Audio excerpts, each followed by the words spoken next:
کہانی۔ باہر کھڑکی کا پردہ ہٹا ہوا تھا۔ دھندلے شیشے کے باہر سفیدی ملے اندھیرے میں برف گرے جا رہی تھی۔ اندر کمرے میں رکھے مٹی تیل کے چولہے میں پڑی پانی بھری دیگچی سے سارا پانی بھاپ بن کے اڑے جا رہا تھا، اور اب کمرے سے انڈے کے چھلکوں کے جلنے کی بو آ رہی تھی۔ مجھے یاد ہی نہ تھا کہ آتے ہوئے وہ اپنے بڑے کوٹ کی جیب میں ڈال کے اپنی بڑی بہن کے لیے جو 7 دیسی مرغی کے انڈے لائی تھی، وہ سارے میں نے اسی پانی میں ڈال کے چولہے پہ رکھ دیے تھے، اور اب دونوں کمبل میں لیٹے کھڑکی سے باہر گرتی برف دیکھ رہے تھے۔ وہ لیٹی لیٹی اچھلتی سمندر کی لہروں کی طرح کہتی، آدھا گھنٹہ ہونے والا ہے، ہائے مجھے جانے دو، تم نے 5 منٹ ادھر بیٹھنے کو کہا تھا، یہ کیا پہنا دیا؟ تمہارے کپڑے بھیگے ہوئے تھے، میری جرسی خشک، اب جاؤں؟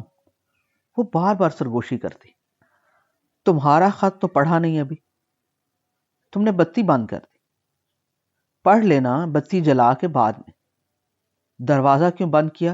اس نے پھر سرگوشی کی، ہوا سے خود کھول جاتا ہے اس لیے، تمہارے کہنے سے کھڑکی کھول دی ہے، اتنی ہوا آتی ٹھنڈی۔ مجھے تو ٹھنڈ نہیں لگتی، وہ مسکرائی، مجھے پسینہ آ رہا ہے، میں چلتی ہوں، بس خط دینا تھا دے دیا۔ میرا خط جب لکھ لو گے تو لے جاؤں گی۔ ہائے دیر ہو رہی ہے، باجی پوچھے گی، جانے دو، ذرا کھڑکی کے باہر گرتی برف دیکھو، اسی برف کے ساتھ پلی ہوں، تم دیکھو، یہ باہر دیکھا؟ کیا؟ کھڑکی کے باہر روشنی کی ایک لکیر۔ وہ لکیر بڑھ گئی، گرتی برف اس روشنی کی لکیر میں سے ہو کے گرتی تو گرتی برف کے پیٹ میں روشنی پل بھر کو ٹھہر جاتی، اور برف کا دھیرے دھیرے گرتا گالا روشنی بھرا خالی لفافہ سا بن کے کبوتر کے ٹوٹے ہوئے پروں کی طرح ڈگمگاتا لہراتا گرنے لگتا۔ اچانک کہانی نے مجھے کوہنی ماری، بولی، نیچے کوئی ہے؟ تیرا وہم ہے، اس وقت کون ادھر؟ میں اب کیسے جاؤں؟ وہ بستر سے نکلنے لگی، میرے کان بھی کھڑے ہو گئے، دل کی رفتار بے ہنگم سی ہو گئی، اور کمر میں ریڑھ کی ہڈی میں ایک سرد لہر یوں ہلی جیسے گرتی برف کا کوئی گالا کمر کے اندر چپک گیا۔ یہ دیکھیں کوئی سیڑھیاں چڑھ رہا ہے۔ مجھے بھی آواز آ گئی، میں کمبل سے نکل کے ہڑبڑا کے اٹھ بیٹھا، پھر باہر دروازے کی درزوں کے پار جیسے ٹارچ کی روشنی ہلی، میرا منہ خشک۔ میں اسے آہستہ سے بولا، چپ۔ تھوڑی دیر بعد دروازے پہ دستک ہوئی، وہ مجھ سے ڈر کے لپٹ گئی، ہائے باجی نہ آ گئی۔ وہ لرزنے لگی، میرا دل بھی چلتا چلتا رکنے لگا۔ باہر سے ایک فرما بردار سی آواز آئی، سر جی۔ میں آواز پہچاننے کی کوشش کرنے لگا، آواز سنی سنی لگتی تھی، میرا خوف کم ہونے لگا۔ میں نے ہاتھوں سے اسے تھپکی دی، کمرے میں اندھیرا تھا، صرف جلتے ہوئے تیل کے چولہے کے نیلے شعلوں کی دیگچی کے پیندے سے باہر آتی ہلکی نیلی نیلی روشنی تھی۔ میں نے نیلے اندھیرے میں ہاتھ مار کے ساتھ پڑی کرسی پہ رکھے کپڑوں کو ہاتھوں سے ٹٹولا۔ میرے ہاتھوں نے اپنا لمبا اونی گرم نیلا آسمانی دھاری دار گاؤن ٹٹولا۔ باہر سے پھر آواز ہے، سر جی معافی چاہتا ہوں جگانے کی۔ ٹھک ٹھک دروازے پہ دستک، میں آواز کچھ پہچان گیا، تھوڑی دیر تک چپ رہا، پھر گاؤن کو بازوؤں میں پھنسا کے نیند بھری آواز بنا کے بولا، کون ہے؟ سر جی، نائک ڈسپینسر اللہ داد۔ ہاں اللہ داد، خیر ہے؟ سر ایمرجنسی میں مریض آیا ہے، سوری ڈسٹرب کرنے کا۔ اللہ داد، میری تو آج ڈیوٹی نہیں۔ مجھے پتا سر، ڈاکٹر نذیر آن کال تھے، پھر ان کو ایمرجنسی میں گھر جانا پڑا۔ کیوں؟ بتاتا ہوں سر۔ اچھا۔ میں نے گاؤن پہن لیا، اندھیرے میں پیروں کو لکڑی کی چھت پہ بچھے پرانے قالین پہ پھیلا کے ایک چپل ڈھونڈی، اسے اپنے پیروں میں پھنسا کے کھڑا ہو گیا۔ وہ ڈری مجھ سے چپک گئی، میں نے اسے ہاتھوں سے تھپ تھپا کے تسلی دی اور ہاتھوں کی تھپکیوں سے سمجھایا، بات سن کے آیا۔ دروازہ کھولا، نائک اللہ داد نے پاؤں جوڑے، لکڑی کی بالکونی پہ زور سے سلوٹ مارا۔ کیا ہوا؟ آن کال تو ڈاکٹر نذیر ہیں، میں گاؤن کے بند باندھتے ہوئے بولا۔ جی سر۔ پھر؟ ان کے گھر میں کوئی مسئلہ ہوا، انہیں فون آیا۔ وہ پریشانی میں چلے گئے، مجھے کہہ گئے کوئی ایمرجنسی ہو تو آپ کے پاس آ کے ان کی طرف سے معذرت کر لو، ریکویسٹ کر لو۔ ایمرجنسی مریض کو کیا ہوا؟ سر ایک لڑکی ہے، دیوار سے گری، 3 جگہ زخم آئے، ہوش میں ہے؟ جی سر باتیں کر رہی ہے۔ باتیں ہوش مندی کی یا اوٹ پٹانگ؟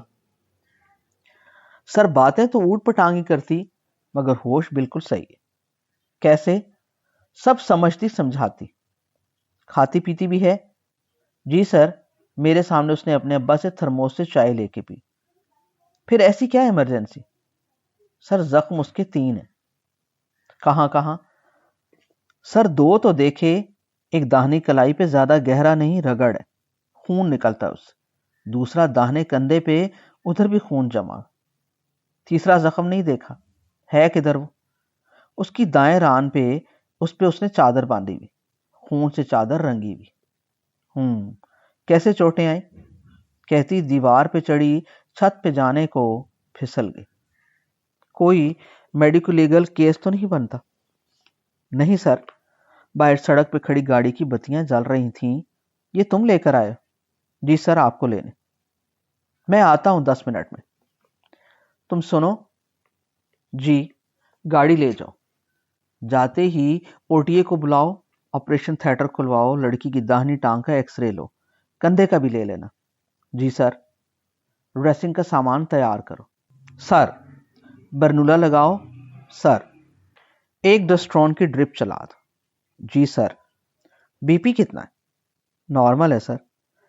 تم ہر بات کو نارمل ہی کہتے، کل اس مریض کے لیے کہہ رہے کہ نارمل ہے بخار۔ وہ ہنسنے لگا۔ کم ہے نا بی پی؟ جی سر۔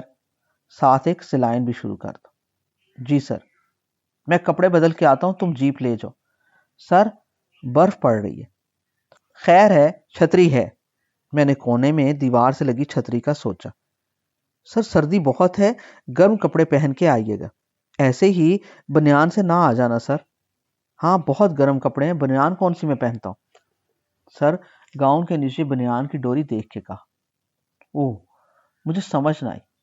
فکر نہ کرو، شارٹ کٹ کا پتہ مجھے، چلو تم، میں آیا۔ جاتے ہی یہی کرو جو کہا، اور سنو لڑکی کی عمر کیا ہے؟ سر یہی کوئی 22 سال، ساتھ اس کا باپ بھی ہے، وہ آپ سے ملنے بھی آتا رہے۔ کون؟ دلبر خان۔ اوہ تم چلو ان کو کہو میں آ رہا ہوں۔ وہ سلوٹ مار کے چلا گیا۔ میں نے دروازہ بند کیا، کنڈی لگائی، وہ اٹھ کے مجھ سے کمبل سمیت لپٹ گئی۔ سیڑھیوں سے اترنے کی آواز آئی، وہ مجھ سے چمٹی کپ کپاتی۔ پھر کھڑکی کے سامنے سے جمی سڑک پہ اسی طرح رخ کیے کھڑی جیپ کی روشنی ہلی۔ کھڑکی کے شیشے پھر سے دھندلے ہو گئے۔ میں نے لپک کے پردے سیدھے کیے اور آہستگی سے پوچھا، بتی جلا دوں؟ جلا دو۔ وہ کچھ دیر خاموش نگاہ چاروں طرف گھما کے بولی۔ ٹک سے بتی جلی۔ میں گاؤن کے بند کھولتا ہوا بولا، میری کون سی بنیان نظر آ گئی اسے؟ بنیان تو میں پہنتا ہی نہیں۔ وہ ہنستی ہوئی میری طرف لپکی اور میرے گاؤن کے اندر میرے کندھے سے لٹکی ہوئی گلابی ریشمی سی ڈوری کھینچ کے کچھ ہاتھوں میں لے کر اپنے پیچھے چھپا کے پھر کمبل میں چھپ گئی۔ میرا سر سائیں سائیں کرنے لگا، جیسے آسمان سے برستی برف کے سارے گالے مجھے پہ گر رہے ہیں۔ اب بتی بند کر دو، وہ بولی۔ میں اندھیرے میں اپنا سویٹر ڈھونڈ کے پہننے لگا۔ باہر سردی کی نسبت سے ڈھیر سارے سویٹر، کوٹ، اس پہ اوور کوٹ پہنا اور اس کے پاس بیٹھ کے کہنے لگا، باہر سے تالا لگا جاتا ہوں، چابی میرے پاس، جلدی آؤں گا۔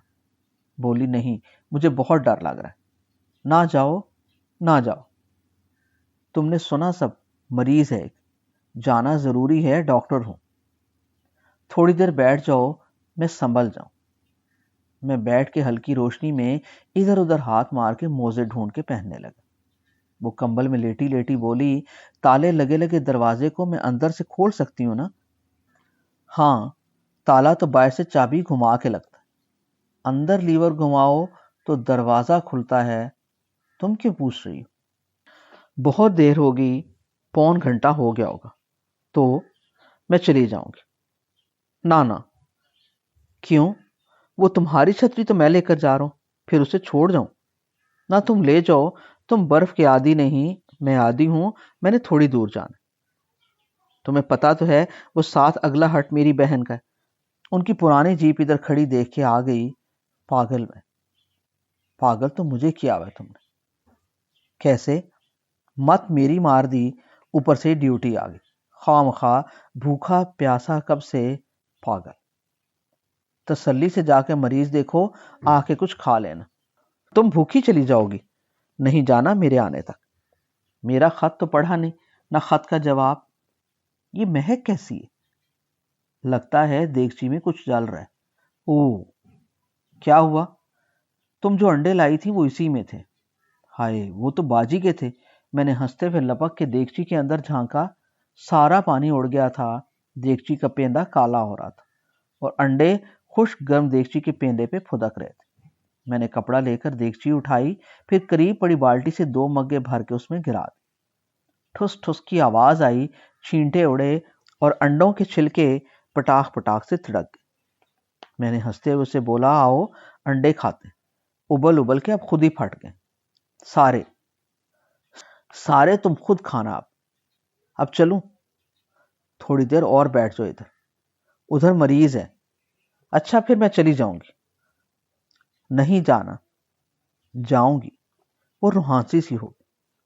میں تھوڑی دیر کمبل کی گٹھڑی سے چپکا بیٹھا رہا، پھر بولا، اپنا خیال رکھنا، بس گیا اور آیا۔ تمہاری چھتری؟ لے جاؤ۔ تم؟ میرے پاس گرم چادر ہے، کوٹ، سویٹر، ٹوپی بھی، سب کچھ ہے، لے جاؤ چھتری۔ جانا نہیں، چھتری اپنی لے کے جانا، چھتری میرے پاس ہے۔ ٹھیک ہے۔ میں نے تھوڑی دیر کمبل کی گٹھڑی کو گود میں لیا، پھر چپکے سے اٹھ کے باہر آیا، اندر منہ کر کے آہستگی سے بولا، خدا حافظ، اور باہر دروازہ بند کر کے چابی تالے میں گھما کے دیوار کے ساتھ لگی کھلی پڑی چھتری کو اٹھا کے داہنے ہاتھ میں لیا اور کوٹ کی جیب میں بایاں ہاتھ ڈال کے سیڑھیاں اترنے لگا۔